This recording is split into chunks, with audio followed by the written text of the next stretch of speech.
Aquele 8 de setembro de 2008 marcou para sempre a memória do padre exorcista Francesco Bamonte. Naquele dia, ele realizou uma sessão de exorcismo e o padre contou depois o que ele ouviu da boca do próprio demônio. E essas foram as palavras que ele ouviu do nascimento de Nossa Senhora. Mesmo quando eu estava lá, ela estava a preparar-se. A belíssima, a limpa, a clara como uma orvalhada, a esplêndida, esplêndida como a luz que passa através da água.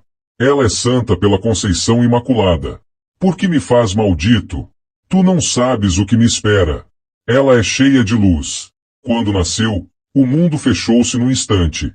Toda a criação parou a olhar para ela. Toda a criação parou e ninguém se apercebeu, a não ser eu. Eu sabia quem era e não pude fazer nada. Não pude tocar nela. Basta, não me faças recordar. Nessa hora, o padre Francesco contou que o demônio teve um impulso de muita raiva e ele começou a gritar palavrões porque ele não queria mais continuar falando sobre aquele assunto. Só que quando o padre deu uma ordem em nome de Jesus, aquele espírito maligno foi obrigado a se conter e a continuar falando. Ela é como bálsamo, suaviza as feridas. Se ao menos soubesseis quanto ela vos ama, viverias a vossa vida jubilosos, sem medo, sem pecados, porque pelo seu amor vós compreenderíeis quanto mal o pecado faz ao filho. Numa certa ocasião, o padre ouviu a seguinte revelação sobre as almas mais pecadoras. Com as suas mãos acaricia cada filho, ama cada filho, sobretudo os que fazem mal, sobretudo os que pecam e estão comigo. Ela acaricia-os e faz-me mal. Acaricia-os a todos e chora, e aquelas lágrimas luminosas, estupendas, descem pelo seu rosto, e ele não lhe pode dizer que não. Nessa hora, o demônio lançou um grito mais forte e esse grito demorou mais tempo. As suas mãos tão meigas para nós são incandescentes. As suas mãos, sempre que tocam um de nós, destroem um de nós.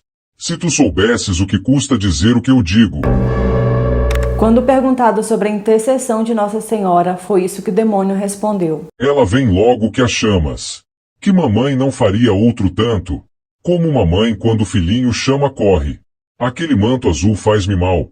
Aquele manto azul e branco. Sob aquele manto, aquele é a minha ruína. Basta dizer, ave, que aquela corre. Vós pensais que ela está lá em cima, mas ela não está lá em cima.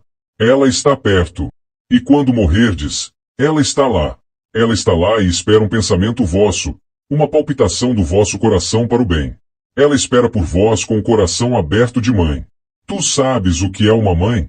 Uma mãe olha eternamente para todos os filhos, ensina-lhes o bem e chora. Chora se o seu filho não a escuta porque sabe que eu irei tomá-lo. Se não a escutar, eu tomá-lo-ei. Um dia, durante outro exorcismo, o demônio também contou como foi sua rebelião no céu. Eu sou Lúcifer, o mais luminoso de todos os anjos do céu. Rebelei-me contra a vontade de Deus, porque não quis sujeitar-me à majestade do Nazareno. Ficava-me muito bem estar sob o poder de Deus, mas não queria estar abaixo do Nazareno, que havia de nascer de uma mulher. Então eu disse, ou me fazes como tu ou eu combaterei contra ti, porque nunca me baixarei a um Deus que se torna carne humana e que assume traços humanos e corpo humano. O exorcista apresentou um crucifixo e ordenou que aquele espírito maligno adorasse o Senhor. Porém o demônio não suportou olhar para Jesus tão humano e tão frágil naquela cruz. Ele simplesmente desprezava a encarnação do Verbo. Foi encarnar em vós, o que de mais asqueroso e humilhante poderia fazer. Só nós sabemos a repugnância que sentimos quando ele entrou naquelas carnes. Lúcifer não se conformava que Deus Todo-Poderoso tivesse escolhido uma mulher que ele considerava um nada, um verme, para dar essa carne e sangue à segunda pessoa da Santíssima Trindade. Na cabeça dele, essa comunhão era inaceitável. Ele não gostava de forma alguma do gênero humano. Ele considerava os anjos superiores, principalmente ele, que ele se julgava assim quase um deus. Eu sou espírito puro. Por que não eu? Por que não um espírito puro? Eu, espírito puro, em vez daquela. Por quê? Porque ela. Ela é uma criatura, não eu. Eu sou superior e ela foi colocada acima de mim. Por que teria de ser assim? Eu não quis. Nunca me dobrarei à criatura, aquela criada para estar abaixo. Eu, espírito puro diante de Deus, deviam adorar-me porque eles são menos que eu. Os relatos do padre Francesco provam o quanto o demônio não gosta do ser humano.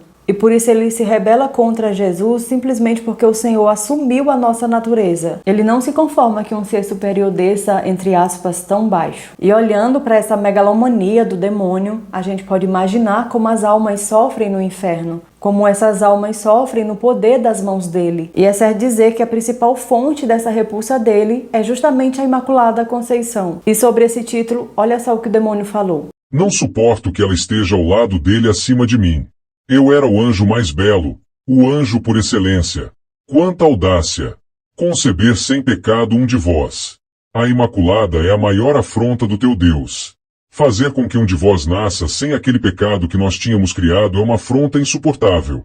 Tínhamos marcados todos com o nosso selo. Todos. Menos ela. Ele não podia ter nos feito isso. Um de vós sem pecado. E depois ele encarna no vosso corpo feito de verme. Por que nos humilhou tanto assim? A maior queixa do demônio contra Deus é justamente essa: a majestade divina ter exaltado um ser humano e deixado ele, que é um espírito puro, abaixo dessa mulher. Ela é só carne, eu sou espírito puro. Não, ela não. Ela mais alta do que eu? Não. Eu sou espírito puro. Eu recusei aquele porque a fez. Eu não suportava que ela estivesse ao lado dele. Não suportava que uma criatura humana estivesse acima de mim, porque eu era o anjo mais belo, o maior, o anjo por excelência. Durante outro exorcismo, o padre Francesco Bamonte mostrou uma imagem de Nossa Senhora e ordenou que o demônio olhasse para aquele rosto. Porém, a resposta que ele ouviu foi impressionante. Não vejo o rosto dela, está escuro para mim. Não quero e não posso olhar. É a minha ruína desde sempre. Eu a odeio. Não posso olhar para aqueles olhos. Eu não consigo olhar. Aquela beleza não se descreve. Ela é cheia de graça. Ela é santa. Aquela é santa. Ela tira-me muitas almas. Olhai para a luminosidade do olhar de uma criança e vereis a pureza e o amor de Maria. O padre contou que em toda a sua vida, aquela foi uma das poucas vezes que ele ouviu o demônio conseguir pronunciar o nome da Santíssima Virgem. E ainda assim, quando ele conseguia pronunciar, ele se contorcia como se estivesse sentindo muita dor. O padre Francesco também contou que um dia o demônio contou de forma metafórica o que acontece quando a Santa Mãe de Deus aparece aqui na Terra. Sempre que ela desce a esta terra, nós mergulhamos ainda mais para baixo. Cada uma das suas lágrimas é um buraco na nossa pele. Cada um dos seus olhares é um rasgão no nosso cérebro. Cada um de seus passos é o nosso fim. Estamos a procurar travá-la, mas não conseguimos porque ela é mais poderosa do que nós. O mal não tem nenhum poder sobre ela. Ainda sobre a Imaculada Conceição, o demônio falou um pouco mais sobre esse título. E ele falou também sobre a novena que a gente faz em dezembro. É a palavra que eu mais odeio. Nestes dias todos a nomeiam, todos a invocam, todos dizem o seu nome. Luz demais para mim. A Imaculada é o meu contrário. Quando o padre começou a rezar, ó Maria concebida sem pecado, rogai por nós que recorremos a vós, o demônio deu um brado e ele começou a gritar. Ele começou a pedir que o padre parasse de rezar aquela jaculatória, porque aquela oração era muito poderosa contra ele. Agora, sobre a maternidade de Nossa Senhora em relação a cada homem da terra, essa foi a resposta que o padre Francesco ouviu. A partir da cruz, ele revelou a todos que ela é chamada a Rainha e a Mãe. Arruinou-nos. Foi confiada à humanidade. Para que cada homem saiba disto, ele revelou naquele momento. Sucedeu naquele momento. A humanidade renasceu.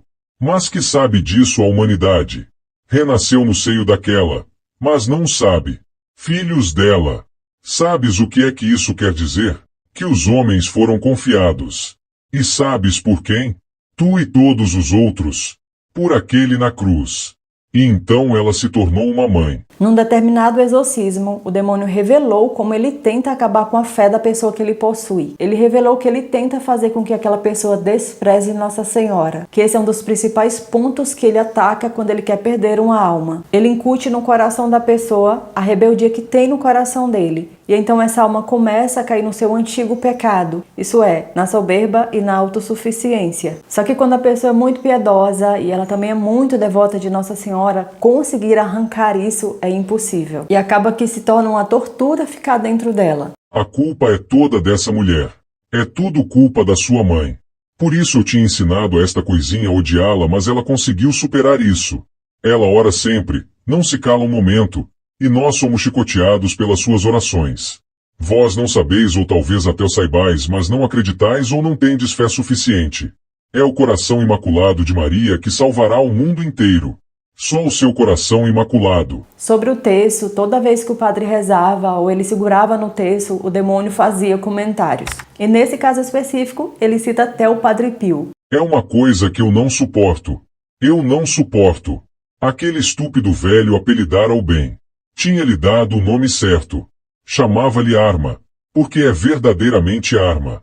Uma verdadeira arma contra nós. Só para confirmar, o padre Francesco fez questão de perguntar de qual velho ele estava se referindo. Em nome de Jesus, quem é o estúpido velho a que se referes? Pio. Padre Pio de Pietrelcina? Sim. Não é um estúpido, é inteligente, sábio e devoto. Para nós ele é um velho estúpido. Ainda agora aquele velho trabalha ao lado do Nazareno e daquela mulher. E aproveitando aquela possessão, o padre ordenou que o demônio falasse sobre as maravilhas de rezar o rosário. Para mim, é nojo. Em nome de nosso Senhor Jesus Cristo, que deu a Virgem Maria por mãe a cada um de nós, descreve todas as coisas que te metem nojo e que para nós são boas. Descreve todo o itinerário de dor que ele ofereceu por vós e que custou tanto sofrimento não só a ele mas também a sua mãe, para vos salvar a todos, para vos abrir as portas do paraíso. Ela sofreu tanto quanto o filho, e expiou juntamente com ele os vossos pecados. É por isso que cada conta é uma lágrima daquela mulher que sofreu durante os 3 anos que ele padeceu por vós, que ele evangelizou, curou e se manifestou. Quando vós rezais aquele maldito terço, tudo nos faz mal, porque contemplais tudo aquilo que ele faz contra nós. Vós massacrais-nos porque nós revivemos os acontecimentos da sua vida, especialmente se contemplais oferecendo-os os seus sofrimentos. Para mim, o rosário é um suplício porque quando tu acabas, começa outro, e outro inicia, e este sai, outro entra. Há sempre alguém que está a rezá-lo. Não há um instante em que não seja rezado. É uma cantinela ininterrupta em todas as partes do mundo. Para nós é um fundo musical mortal. Nessa parte do exorcismo, o demônio comenta como é ruim para ele quando alguém se oferece a Deus para salvar uma alma. Ele revela que ele tem medo quando uma pessoa reza o rosário e se une ao coração de Maria porque sua derrota é certa. No outro dia, enquanto exorcizava, o padre Francesco puxou um terço do bolso e o demônio começou a gritar com ele. Tira essa corrente. Essa com a cruz ao fundo. Ela chicoteia-nos com essa corrente. Sabes o que é que ela faz quando reza um terço? Ela pega na vossa mão, estica-se para o céu e pega na mão do vosso Deus para fazer com que se toquem. Quando estas duas mãos se encontram, ela exulta, se ajoelha e reza. Só poucos homens alcançam aquela mão, graças a mim. Sobre a fé de Nossa Senhora, foi isso que o demônio disse. Quando ele disse, mulher, eis o teu filho, e ao outro eis a tua mãe, teria enchido o coração do mais bastardo desse mundo. Ele disse com um amor indescritível. Saiu uma luz dos seus olhos. Eis aí o teu filho. Ela ficou com o coração cheio de alegria. Por que da alegria? O teu filho está na cruz, está a morrer. Por que da confiança? Se ao menos ela tivesse duvidado uma vez. Nunca duvidou. Sofreu pelos sofrimentos do filho, mas nunca duvidou. Se vós tivesses ao menos uma migalha daquela fé. Para finalizar, eu escolhi um último relato e nesse relato o demônio detalha como aconteceu a Assunção de Nossa Senhora. Como foi que Nossa Senhora subiu para o céu? Aquele perfume vem da alma e do corpo dela. A sua alma nunca deixou seu corpo. A vossa deixará. A dela nunca deixou. Desde que sua alma entrou naquele corpo nunca o deixou. E com aquele corpo ela foi assunta. Ela e só ela. Ela em primeiro lugar depois do seu filho. O seu filho morreu, mas levou embora o corpo, tal como ela o fez. Ela, porém, não teve sequer a necessidade de morrer. Ela fechou os olhos e ouviu seu filho, ele que estava a chegar para levá-la abraçada a si. Ele levou consigo, e disse-lhe, assim como tu me trouxeste a esta terra, assim te levo para o reino do nosso Pai. Ela sorriu com os olhos fechados e via o filho mesmo com os olhos fechados. E ele levou consigo, voou sem asas e chegou à presença daquele Deus que foi para ela pai, esposo, filho e irmão. Ela fora destinada para isso. Não podia morrer porque era o templo santo de Deus. Ela foi criada para hospedá-lo. Ela estava na mente de Deus antes da criação. Ele lhe disse, fecha os olhos, Maria. Assim como meu espírito te levou naquele dia, agora sou eu próprio quem te leva. Estarás para sempre ao lado do teu filho. Ela rejuvenesceu. Naquele momento, Tinha a mesma idade de quando concebeu seu filho unigênito. 14 anos. Era um lírio do campo, intocado. Ela nunca haveria de ter medo. Ela não conhecia o medo, nem sequer quando ameaçavam seu filho. Ela nunca tinha medo. Ela nunca tinha rancor. Ela tem sempre um sorriso mesmo quando chorava. Ela é o resgate da vossa raça,